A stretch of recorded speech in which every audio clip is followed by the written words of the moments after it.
When I meditate, I have a simple image. I have an image of all of my ancestors. My intake is breathing them in, right?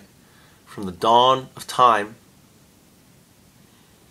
and I see the stream of consciousness, the stream of everyone,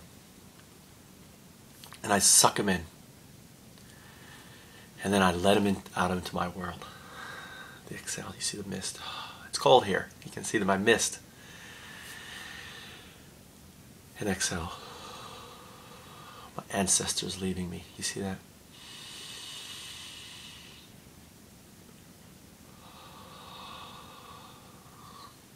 Right?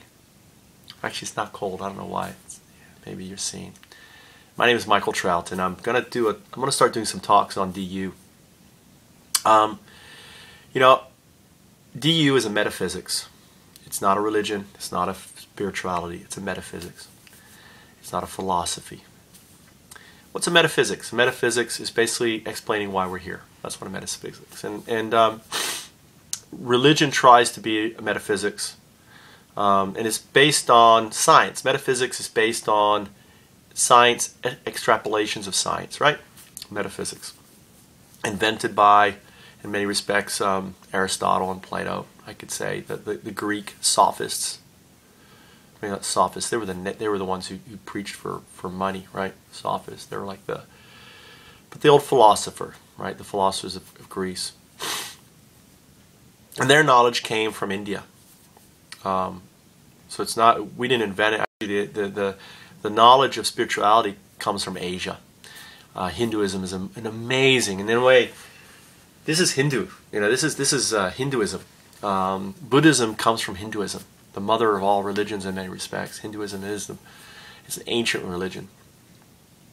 So what's really interesting is, in many respects, you can think of all religions come from Hinduism, because even Christianity, its birthplace of ideas and other things, were spawned from the old Hittite and other religions that were out there.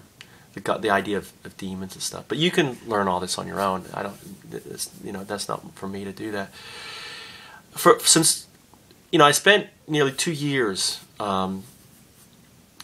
working on DU, and the way I worked on, and I didn't have a name for it back then, but I wanted to come up with a reason for existence. I wanted to also have a reason for religions, and understand God, and how God, which is DU, all right? I'm going to use DU. When I say DU, think of God, think of Allah. DU is the word for all, like Om, and think of Om as the word for all.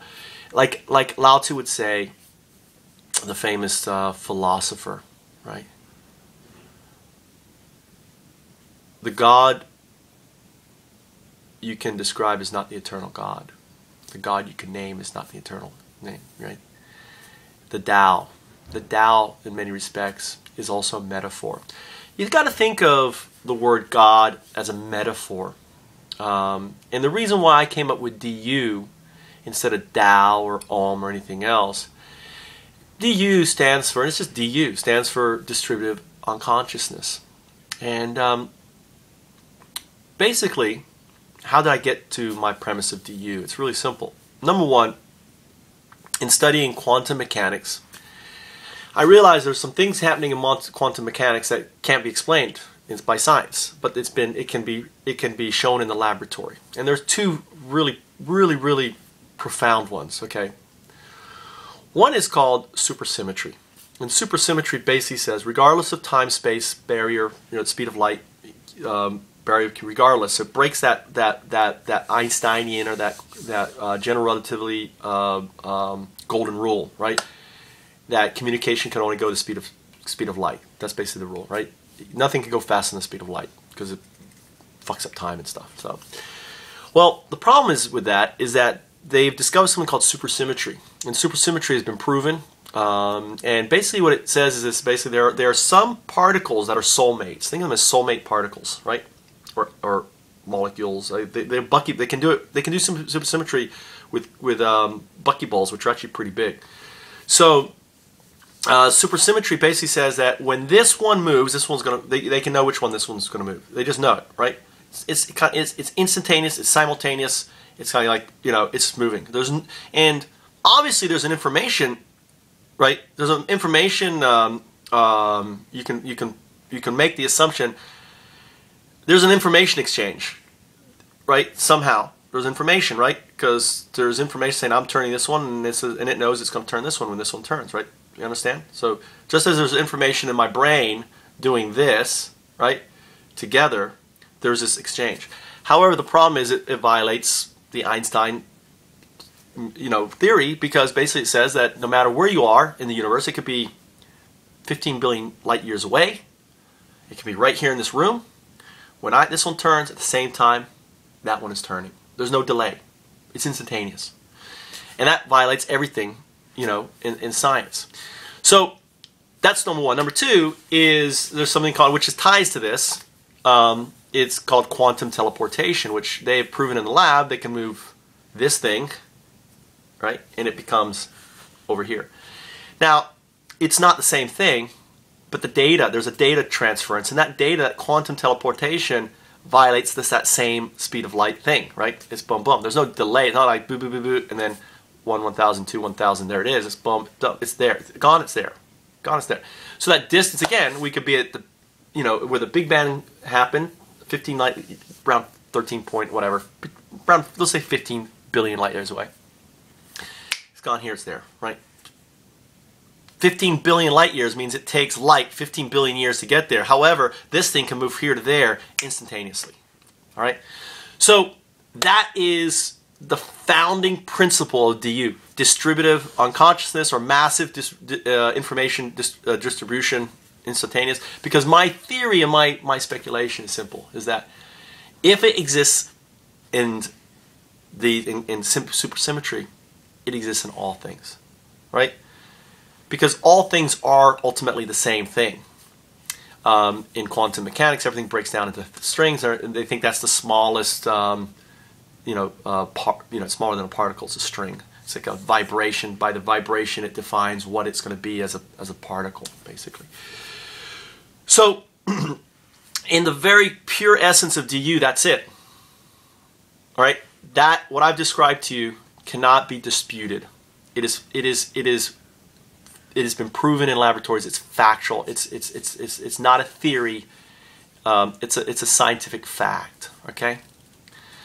So DU basically built on that idea, and if you want to be, and you think of DU is all inclusive of all religions. It's a metaphysics. So within the metaphysics of DU, religion, philosophy, all fit in this metaphysics, right? So if you think of this is DU here as a kid's toy, right? Inside this box, right, is religion, is philosophy. Because I have a metaphysics that explains reality. This is reality, right? And your religion basically isn't explaining reality. What it's doing, all right, is it's simply, well, I'm not sure what it's doing for you, but it's giving you peace of mind and comfort, right? It's not a metaphysics. It's not explaining reality. So, and ultimately, the fundamental idea behind DU is there's information exchange, and I take this information exchange. For example, I would rename. For example, another thing I would retool, right? Retool, right? Retool is actually natural selection into information design. Information design. Natural selection is an antonym which means nothing to someone. If you go to someone if you say information design, I am designed by information, which I am, right? Natural selection is all about information design. So if you think of natural selection as there's lots of different information in natural selection, right? There's environmental selection information. There's predatory information. There is what other information? Oh, there's molecular, right? Everything is designed. So it isn't, so really if you think of, and actually if you think of information design versus natural selection, natural selection is because they didn't have the term, they didn't understand information theory, right? You know, you have to think Darwin wrote this in what, in the 1800s, right? When did evolution? And like all science likes to hang on. They hold on to, you know, to ideas that basically need to be expanded upon. And there's been great expansion on information theory and everything else. However, we still hang on to these old names. We hang on to God, right? Instead of evolving God from a language to 4-year-olds to a language to you know, self-actualized, you know, terms, which is what I'm trying to do here with explaining DU. So, it's funny. This morning I was doing and you'll probably watch if you want to watch it, but I was doing a talk about how I communicate ideas that are hard to communicate with a 4-year-old, and this is a great exercise to show how religion kind of came about, because I believe my 4-year-old is probably way more self-actualized than anyone was 3,000 years ago. The amount of information that he has exposure with television and everything else, he understands. I mean, he understands a heck of a lot, right? And in comparison, you know, and imagine he is self-actualized. I'd send Tommy back, right, to 3,000 years and tell him, okay, how would you explain DU, right? Well, the idea of information design isn't there, right? The idea, all this understanding cosmology isn't there. We don't have any of that. So what we do have, though, is the feeling of connectivity that you feel, right? What I feel, I can feel connected. I can feel this connection with the universe, right? People associate that connection with, oh, that's the feeling of God, right? That's the feeling, oh, I can feel him, right? No, it's you're feeling DU, right? You're feeling basically, you know, you're feeling this reality that exists, right? And that you're part of, and everything is part of this reality.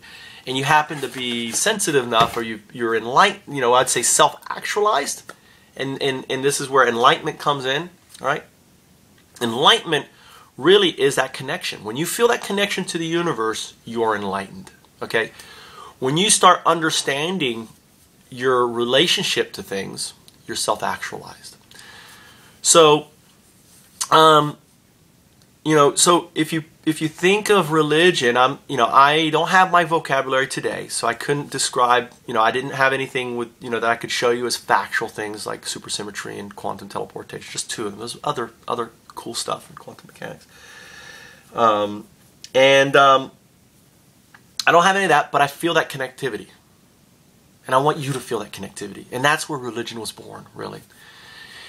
And then what happened is, people who don't feel, who really aren't connected, saw an opportunity, because, you know, ultimately, life is about survival.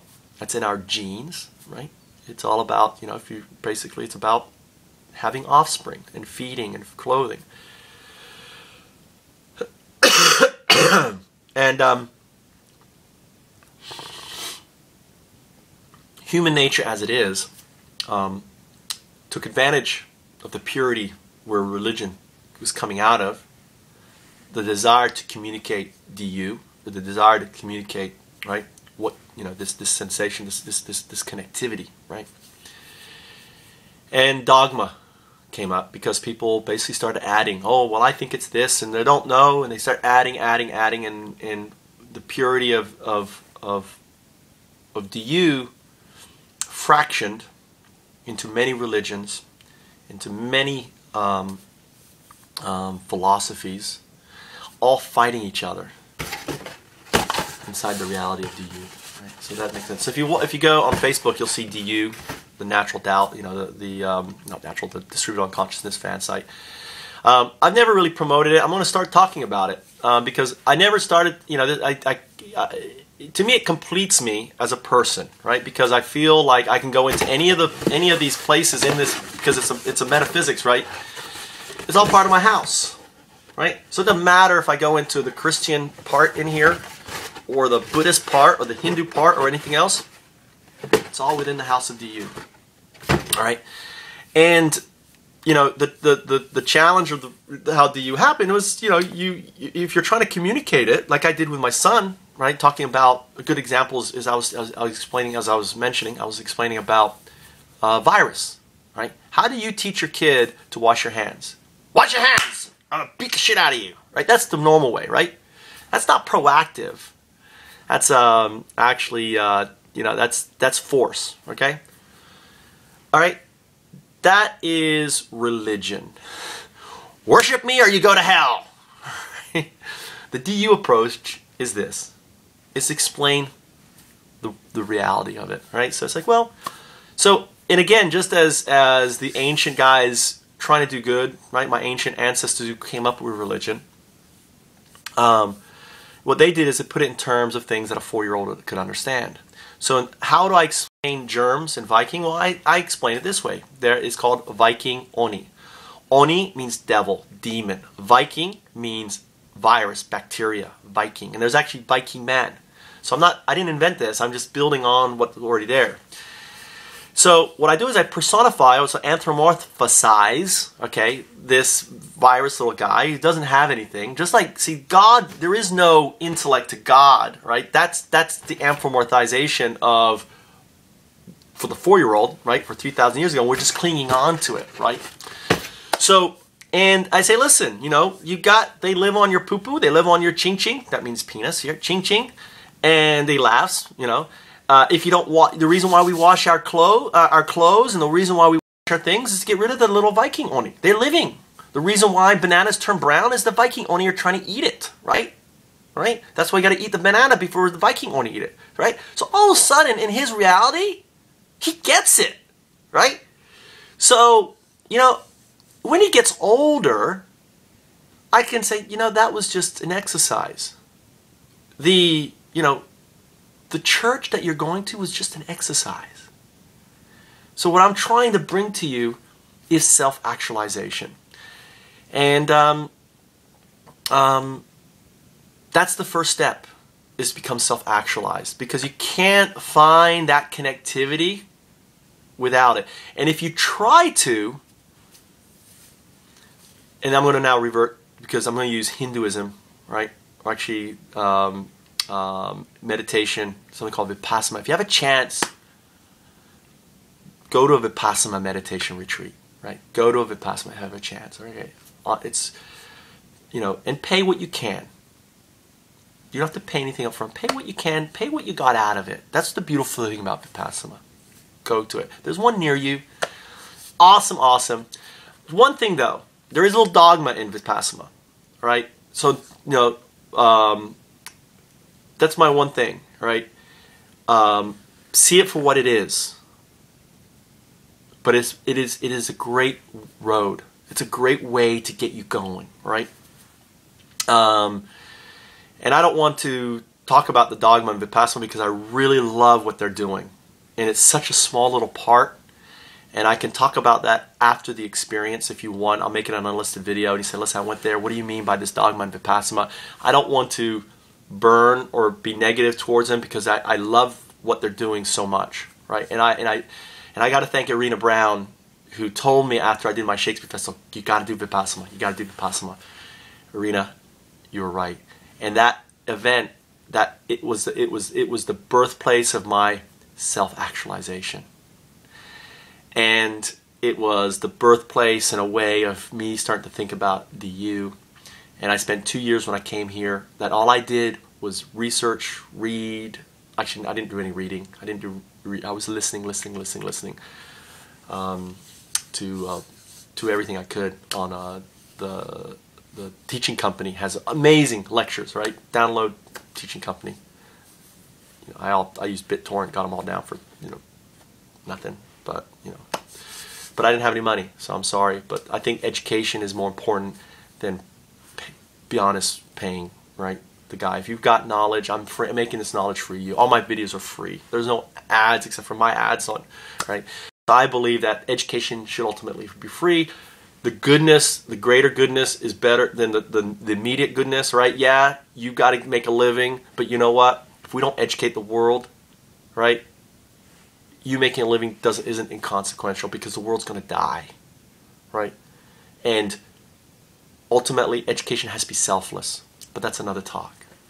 My name is Michael Trout, and I'm going to do a 20-minute talk, 30-minute talk every day, and make a series called DU, and try to provide talks like this that maybe will make sense to you. Because I'm an atheist, I'm also a Christian, I'm also a Hindu, a Buddhist, a Taoist, because ultimately all of those things fit inside of my metaphysics of DU. Thank you.